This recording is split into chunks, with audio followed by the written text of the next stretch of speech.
Le terme n'est pas bon, mais on y est presque. Ouais.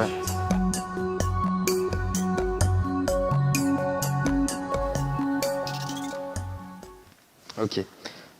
Les définitions que vous donnez de l'intelligence artificielle sont assez logiques, j'ai envie de dire. En tout cas, de ce qu'on entend parler de tous les jours.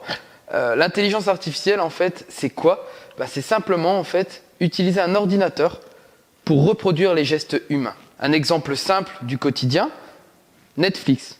Avant, on allait dans un magasin chercher un DVD, on parlait avec le vendeur en disant tiens, j'ai regardé tel film, tel film, tel film, celui-là j'ai pas trop aimé, et le vendeur vous disait ce film-là va te plaire. Et en fait Netflix fait exactement la même chose, mais c'est une machine qui le fait. On peut également voir ça dans un côté industriel. Avant, nous avions des opérateurs qui allaient vérifier la conformité d'une boîte de conserve. Alors aujourd'hui, c'est des caméras qui vont analyser ces boîtes de conserve passées et qui vont être capables de dire il y a un défaut ou il n'y a pas de défaut. Donc, c'est un peu reproduire les gestes humains par une machine. La grande différence qu'on va découvrir entre l'informatique avant l'IA et l'informatique après l'IA, ça va être cet aspect où l'IA apprend. C'est ce qu'on entend souvent, l'apprentissage profond.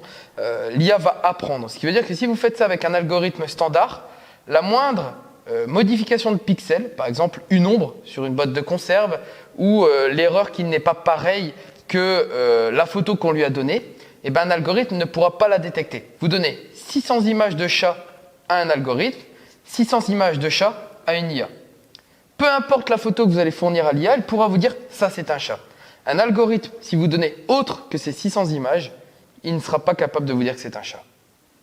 Si la vidéo vous a plu, n'hésitez pas à vous abonner pour l'intelligence artificielle de YouTube, à mettre un commentaire et à nous suivre pour les prochaines vidéos.